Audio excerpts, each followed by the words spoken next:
Right, let's see what's inside Dead Man's chest.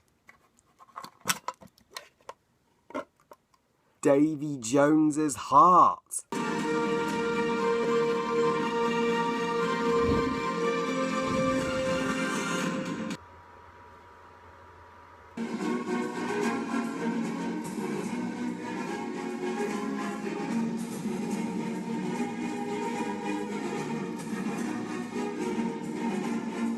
Pirates of the Caribbean, Dead Man's Chest, directed again by Gore Verbinski, and is the second Pirates of the Caribbean movie overall, and tells the story, well, it's quite complicated. There are a few subplots going on of Captain Jack Sparrow owes his soul to Davy Jones, Lord of the Seas, who... of course, we know from his backstory, fell in love with Calypso, goddess of the sea, and he even took out his own heart and placed it in the legendary Dead Man's chest, so everybody's looking for the chest. Also, back in Port Royal, it's chaos, where Lord Beckett takes control, and he makes it his highest priority to just want to eradicate all pirates, so Will and Elizabeth have to find Jack, and... also, Will very unexpectedly meets his father, Bill Strap, who is a member of the crew of Davy Jones's ship, the Flying Dutchman. So yeah, I hope I explained that as best I could.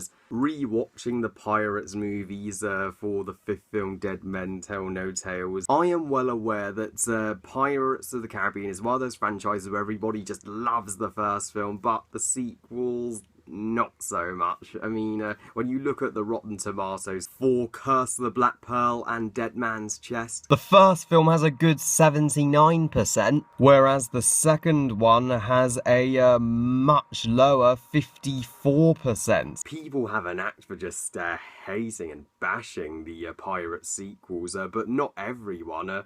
Two of my good friends, Mr. TARDIS 11 and future filmmaker, love Dead Man's Chest. It's their personal favourite, and while this is far from my favourite, it's definitely not as good as the first one, but it's passable summer blockbuster entertainment.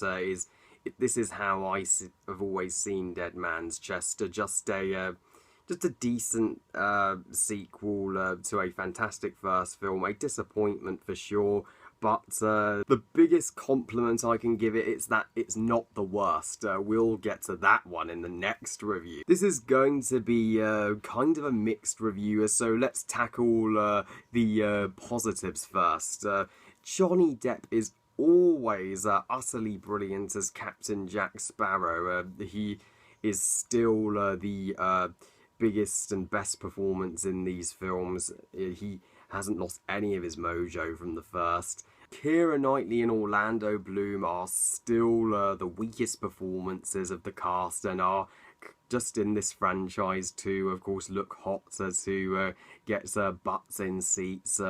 But at least I can respect that this movie did improve the characters of Will and Elizabeth for me from the original. That's the one thing, probably the only thing this movie did better. At least Will has a compelling relationship with his father, Bill Strap Turner, who was only mentioned in the first, so it's great that we actually get the first look at him here, and he is a great new character.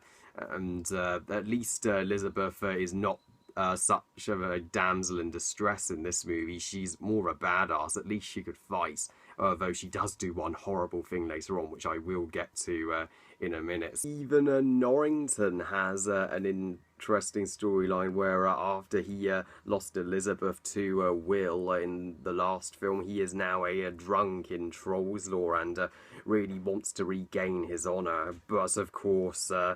the one character in this movie who I absolutely love is the villain, Davy Jones. Davy Jones is one of the best Pirates of the Caribbean antagonists. Bill Nighy's awesome motion capture performance and voice acting should be greatly praised. Motion capture acting is hard. You've got to admire Davy Jones's badass design with his tentacled beard and his claw-like hand. The concept artist must have loved designing him, and I love Bill Nye's intimidating Scottish voice. William Turner. Why are all Pirates of the Caribbean villains Scottish? Lol. But Bill Nye pulled it off. He made the character come to life, and Davy Jones himself is such a fascinating, complex, and tragic character. Because he was cursed, he's basically hurting everybody else. Like in a really a violence sequence, he forces Bill strapped to whip Will, his own son, and it's was absolutely brutal to witness. The visual effects in this movie are spellbindingly good. This film is bigger, it's more expansive, has a bigger budget than the first movie of like $200 million, and you can tell in every shot money well spent. I always love Hans Zimmer's score. His score is epic, and the third act of the movie is without question my favourite parts. It's has all built and led to a fantastically fun swashbuckling third act where Jack Norrington and Will all get into a duel, fighting over the chest for reasons of their own, which leads to a battle on a huge wheel that's going round and round, but they're still continuing to fight regardless. They don't care. Oh, it's just so epic, and the major highlight of this movie has to be the Kraken. Yeah, the Kraken is one big force to be reckoned with. Its giant tentacles, and yeah, the final battle with the Kraken is the movie's best action scene. Yeah, the action set pieces in this movie are probably equal to the first film. Like even the opening action scene on Cannibal Island, where they have to rescue Jack, who's being both worshipped and then all of a sudden cooked by the natives. If only there was action more often in the movie, which leads me into the negatives as to why this movie suffers from what I like to call sequelitis of sequels that don't quite live up to their predecessors. First of all, the story is far too complicated, way too convoluted, and trying too hard to be an epic when it doesn't need to. Gore Verbinski really lost control. He really is just throwing everything at you with this one. I mean, why did this movie stray away from the simplistic, fun and swashbuckling narrative of the first film, which we all loved? Why couldn't this movie be the same? It would have been enough, but it's such a hard movie to follow, and I found it hard to describe the plot because there's so many plot lines and subplots going on that it's unclear what the story's even about. Is it about Jack and Davy Jones? Is it about Beckett? Is it about Will and Elizabeth? I don't know. So the critics who do criticise this movie's writing are right there. And not only that, but this movie is overlong. It clocks in at a 2.5 hour running time. That's longer than the first film. I mean, why unnecessarily stretch it out to this kind of length? That will put the kids off. At least it's not as long and easier to sit through than at World's End, thank the Lord. But it really could have been just the same length as the first movie. Would have been great. And this and At World's End are definitely a two-part back-to-back story, and this movie just kind of feels like a pure setup for World's End rather than trying to be its own thing, as well as pointlessly trying to be an overstuffed epic. The movie also introduces way too many characters that either do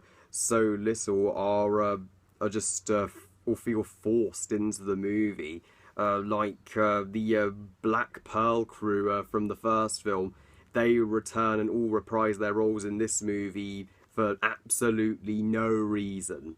They were just there to remind you of the first film. It was like, oh, remember us from the first movie when we were actually funny? And we actually served a great purpose in that film. Well, we're back for no reason, whether you like it or not. Naomi Harris is good as Calypso, but she only gets 2 measly scenes and just gives exposition in this film. She wouldn't get anything to do until at World's End. And the villain Beckett, I'm sorry, I don't like him. He is a lame, one-dimensional villain who just has the cliched motive of wanting power. I don't understand why people really like Beckett as a villain. He's the weakest Pirates villain for me. And not only that, in this movie, he does pure jack shit. Why was he in this film? He also wouldn't do anything until at World's End. And the comedy here is a big downgrade from the first film, given that it has a darker tone. The only joke that did get a laugh out of me was, I got a jar of dirt and guess what's inside it. But none of the other jokes came close, and they even repeat the why is the rum gone joke from the first film, which did get a chuckle out of me, but it wasn't as funny as the first time. And remember when I said earlier Elizabeth does one horrible thing towards the end of the movie? Well, she just leaves Jack on the Black Pearl to die and be devoured by the Kraken. That is a horrible betrayal. I'm like, he came back to save you, and you didn't have to leave him on the ship. The Kraken would have just eaten the Black Pearl and dragged it down to Davy Jones' locker, and Jack could have gotten off with you. That makes no sense. And talk about another wasted older character returning. Barbossa comes back at the very end, at the cliffhanger for like 5 fucking seconds. That's how long he's in this film. So in concluding thoughts, I can see why Dead Man's Chest has a mixed critical reception, because it's a mixed bag of a movie. It's easily one of the weaker Pirates movies. How to improve it is, well, that's an easy answer. Just take out all the complicated mumbo-jumbo that we don't care about, and just have it be straightforward and fun. That's all we asked for. It's not the worst in the series, but far from the best. But hey, I can still enjoy what's good in it, and I do occasionally put it on and have as much fun with it as I can, but I definitely do not go back to it as much as Curse of the Black Pearl. And bizarrely, despite not being the most popular, it's the highest grossing movie in the series thus far. It's made over $1 billion at the time. At the time, it was the 3rd highest grossing movie ever. It's debatable whether it deserved to make that much. I give Dead Man's Chest 3 stars out of 5. I believe if this movie turned out slightly better, then the sequels would have been better received. Well, I love you guys. Thank you all for watching. I hope you guys enjoyed this review. And what do you think of Dead Man's Chest? Please comment, let me know. Please like this video and subscribe. And please give this video a thumbs up if you enjoyed it. And please follow me on Twitter and on Google+. And I'll see you all next time when I review At World's End.